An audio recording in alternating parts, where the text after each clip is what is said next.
Hello and welcome to our time of reflection together. Today I want to extend a special word of welcome to those of you who feel small, to those of you who feel insignificant, to those who think they don't match up to the demands and pressures facing us, to those who don't feel competent enough or have anything worthwhile to contribute towards making a difference in our world today with its gigantic problems. Trust me, you are not alone. It is not an uncommon phenomenon, and we find evidence of it from early on in the Bible, where, by way of example, I want to point you to a story in the book of Numbers. You may find it surprising to hear a sermon from the book of Numbers. I haven't heard many sermons preached from it either. But although it's not read much, Morton Kelsey and Trevor Hudson introduced me to some aspects of this book. One of them picks up the story of the Hebrews just after they had escaped from oppression in Egypt. They've made their way into the rugged freedom of the desert, and now they are on the edge of the promised land. Moses sends 12 spies for 40 days, and we read here of their report to them upon their return. Numbers 13, and I'm picking up from verse 25. At the end of 40 days they returned from exploring the land. They came back to Moses and Aaron and the whole Israelite community at Kadesh in the desert of Paran. There they reported to them and to the whole assembly and showed them the fruit of the land. They gave Moses this account. We went into the land to which you sent us, and it does flow with milk and honey. Here is its fruit. But the people who live there are powerful, and the cities are fortified and very large. We even saw the descendants of Anak there. The Amalekites live in the Negev, the Hittites, Jebusites and Amorites live in the hill country, and the Canaanites live near the sea and along the Jordan. Then Caleb silenced the people before Moses and said, "We should go up and take possession of the land, for we can certainly do it."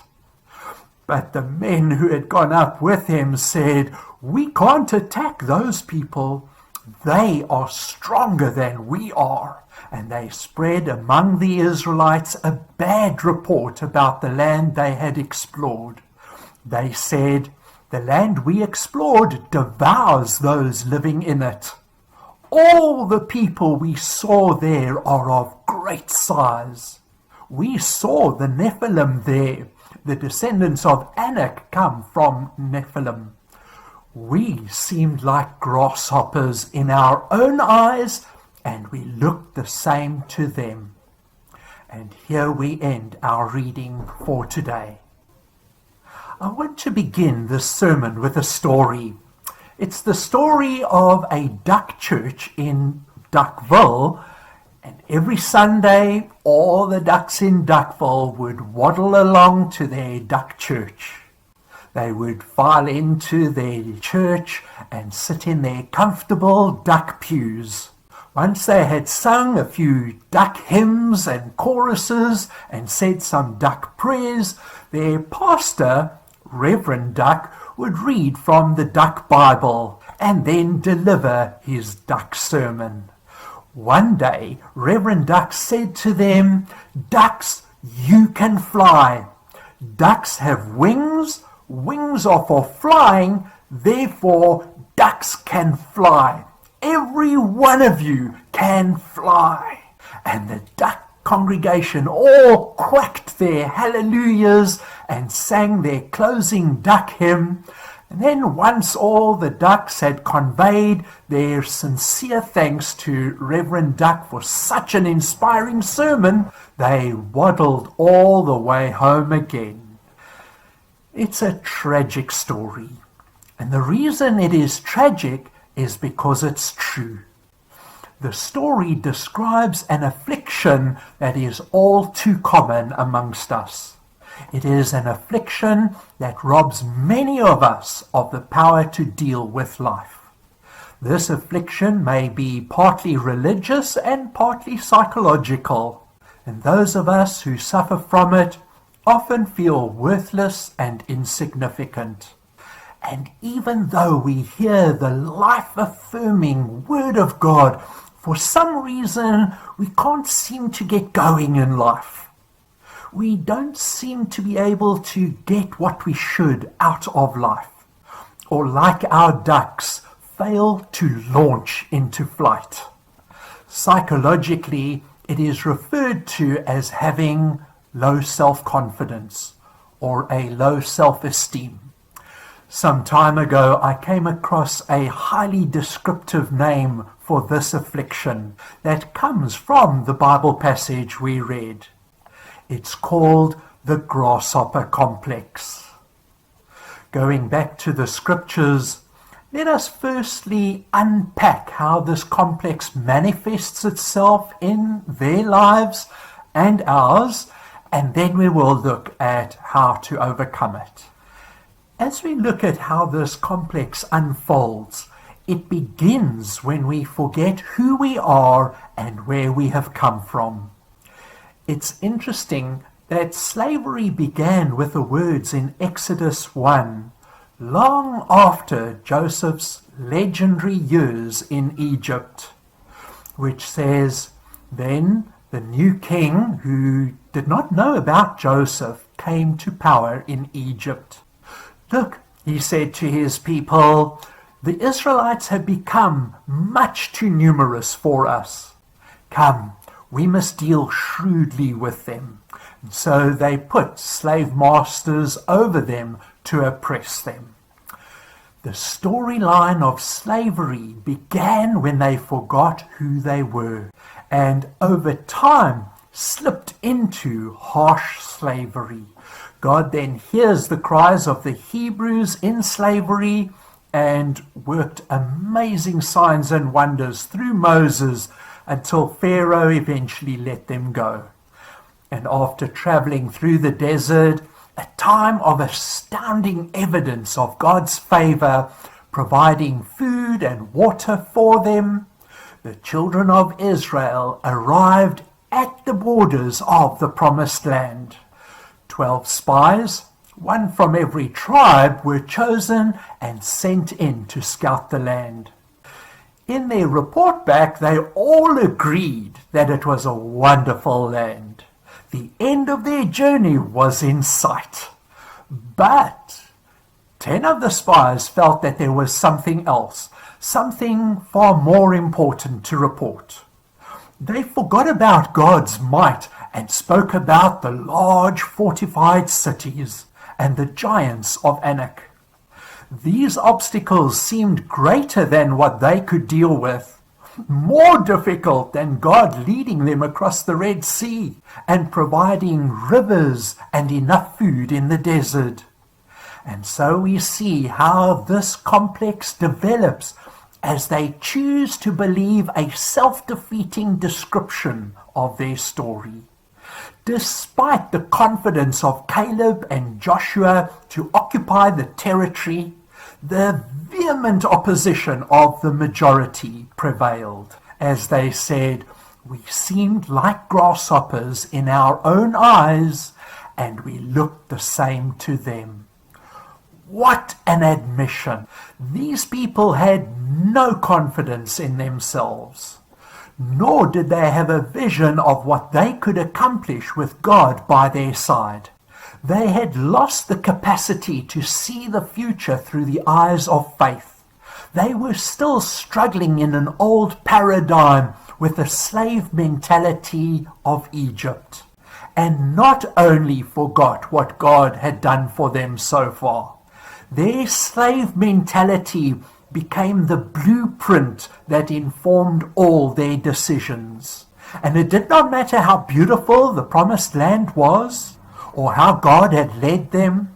And the people believed the voice of the majority, 10 out of the 12 spies, and believed the rumors that were spread by them that twisted the truth, that the land devoured the people living in it, to match their self-sabotaging narrative.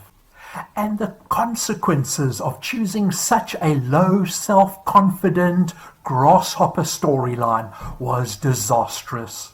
The whole nation was doomed to wander around a further 40 years in the desert until everyone who shared this attitude to life had perished, died. Now what about us? As I see it, their story points to some red flags of this complex in our own lives. Not only can we identify many of our sources there, but we see very quickly that the sources of a grasshopper complex keep us enslaved in a destructive mindset, even long after our outward circumstances have changed.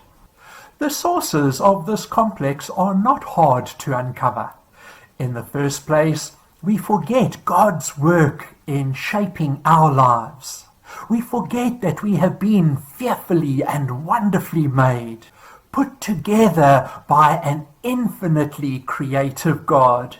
Each one of us is unique with our own personality, gifts, and abilities.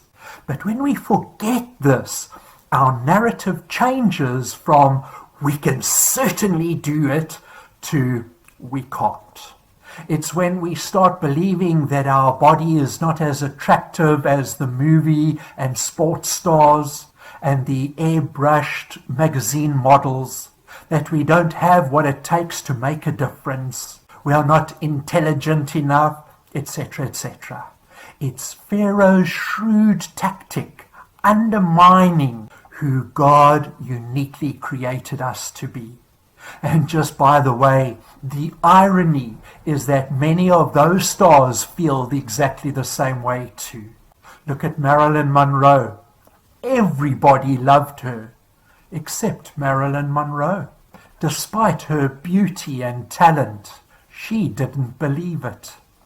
There are so many talented artists, sportsmen and women who just don't believe in themselves, and they just fade into obscurity. The point I'm trying to make is that the voice of slavery creeps in shrewdly, slowly eroding our memory of God's activity in our lives and chipping away at our confidence. For some people, this voice starts eroding their value as they start life in families who did not appreciate them, such as being an unwanted child or through abuse and neglect. More attention is given to the cell phone or work or television or hobbies than to the children. For others, it might be as a result of past hurts or a lack of affirming relationships, likened to the cruel treatment dished up by the Egyptians. This includes domestic violence and being bullied, remembering too, of course, that many bullies were bullied elsewhere, that hurt people hurt people. As I reread the story the 10 spies conveyed, I noticed how they compared themselves to the other inhabitants. In reality, the inhabitants were probably only a few inches taller than them, but for the 10 spies, they seemed to be like giants towering over grasshoppers, and as a result, they could not see what they really were. We do the same when we compare our talents with one another, making some superior or giving greater status to certain strengths over others. We say, "Your brother passed cum laude. What's wrong with you?" Instead of, "Remember, your talent for playing the violin is really amazing." And so we compare ourselves negatively to each other. The complex can also be fed by our negative thinking. We say things like, I'm so forgetful, my mind is like a sieve. I'm useless when it comes to sticking to my budget. Or, that girl will never go on a date with me. She's out of my league. And these things eventually become a self-fulfilling prophecy. As Marissa Peer put it, what follows I am follows you. Whether it's I'm talented or I'm not that great. Those will be the things that follow you. Furthermore, the person who has given up dreaming great things for her or himself not only fails to do great things, but also begins to die. Then we also know the Grasshopper Complex can be rooted in a false sense of humility, thinking that self-confidence is the same as being arrogant or boasting, when it really is not.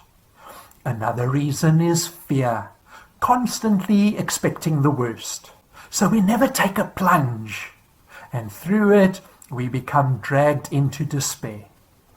These would certainly be some of the reasons contributing to a grasshopper complex. There may be many more, but I just want to say that just as this affected the destiny of an entire Hebrew people, this complex can also affect us individually, or as a church, or as a nation, almost putting a handbrake on God's work in our lives.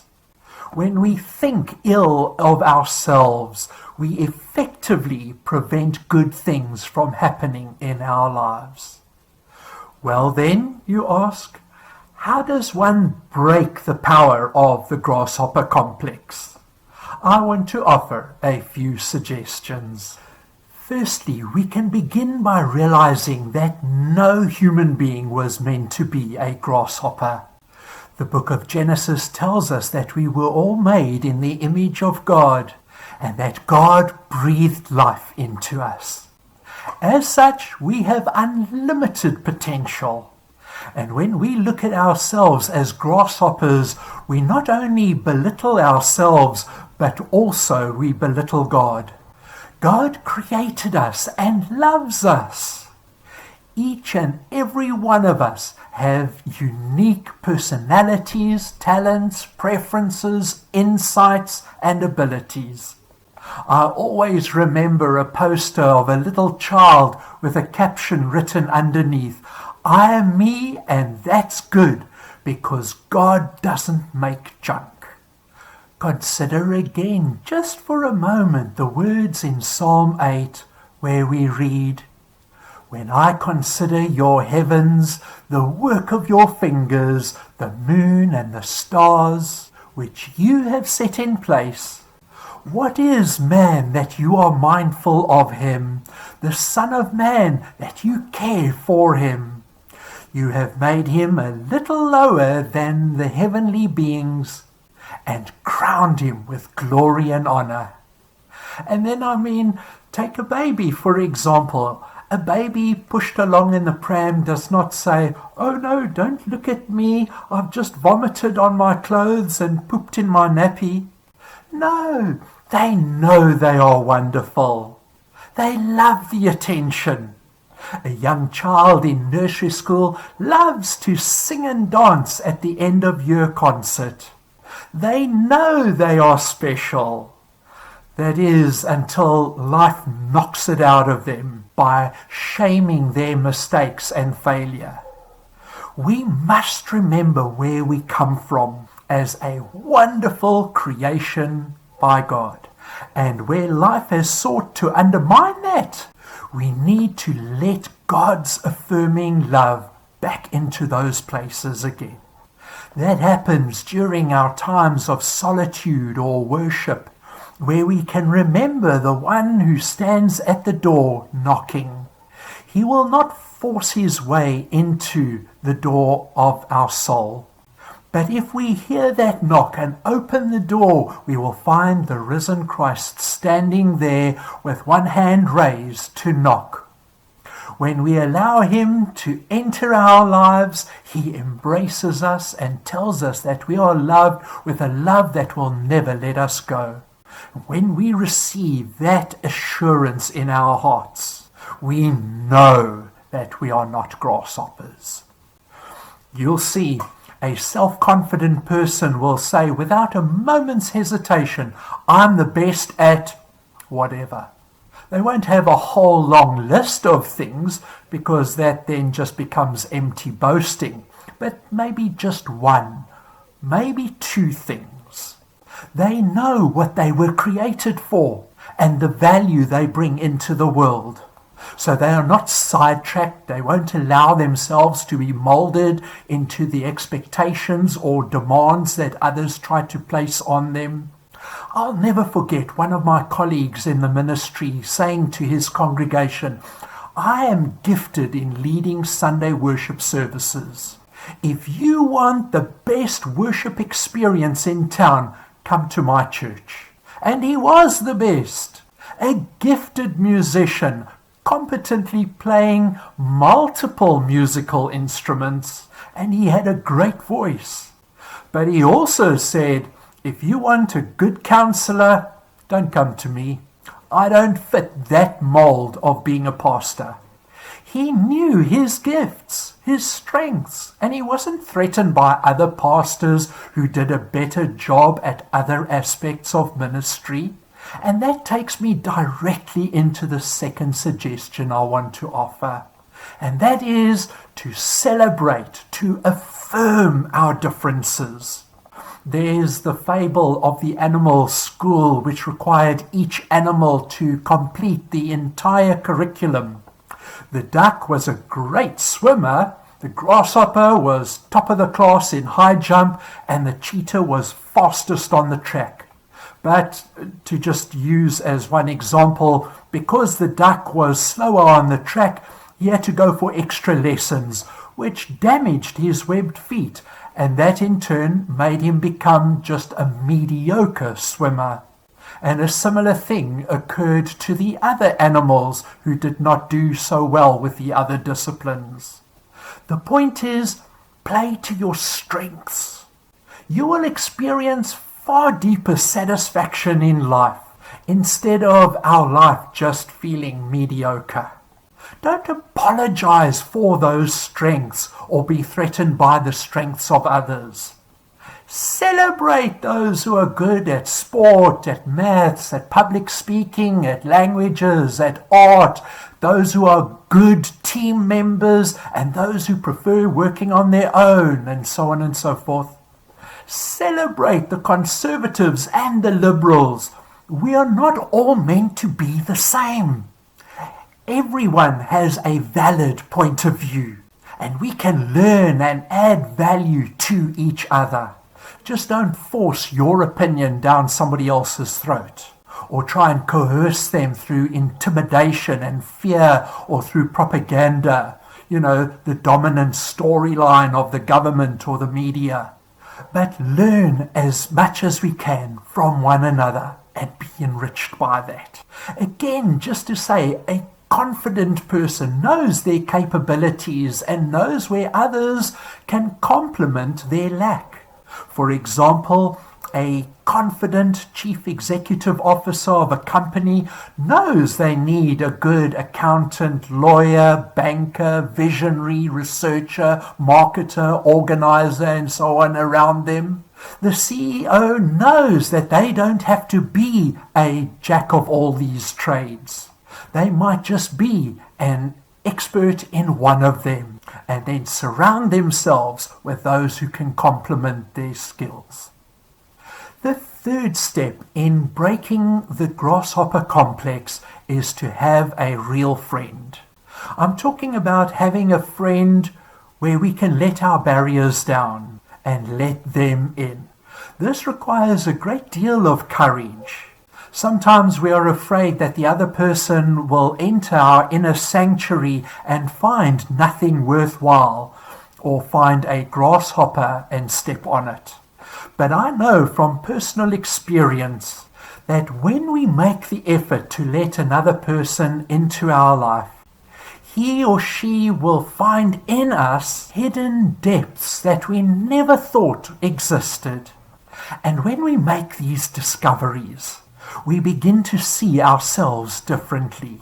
We discover a life for ourselves that stretches way beyond the existence of a grasshopper, a life of significance and meaning, a life where we make a difference, a life with color, texture, and depth.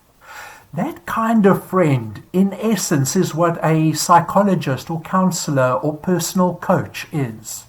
A professional friend who helps us take off our masks and reveal our creative depths. I can certainly testify to those kinds of discoveries that have taken place in my own life through the sacrament of friendship. And if you are struggling to find a friend in the place where you live, can I suggest finding a mentor of some sort? It might be a person outside of your usual environment. For example, a pastor can find a business owner somewhere nearby. Or you may find mentorship through reading someone's books.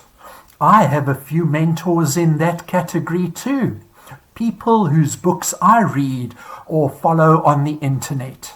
They keep me going whenever I regress into becoming a grasshopper, encouraging me, motivating me, reminding me of who I am. So finally, in conclusion, let me say that there is no greater blessing than to be lifted out of the grasshopper complex. You and I can be liberated from it. Then, as we experience greater release, we can enable others to break free from this dreadful affliction as well. There are few greater services we can do for those around us. In fact, the best thing about the Grasshopper Complex is that you don't have to remain imprisoned by it. Through our loving concern, by being friends and sharing our experience of the risen Christ, each of us can help someone else to break free of it. So ducks, you can fly. You really don't need to continue waddling along. May God bless you as you launch out in your life. Amen.